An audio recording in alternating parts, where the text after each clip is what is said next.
بسم الله الرحمن الرحيم عم يتساءلون عن النبأ العظيم الذي هم فيه مختلفون كلا سيعلمون ثم كلا سيعلمون ألم نجعل الأرض مهادا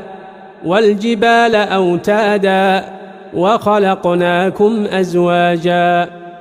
وجعلنا نومكم سباتا وجعلنا الليل لباسا وجعلنا النهار معاشا وبنينا فوقكم سبعا شدادا وجعلنا سراجا وهاجا وأنزلنا من المعصرات ماء ثجاجا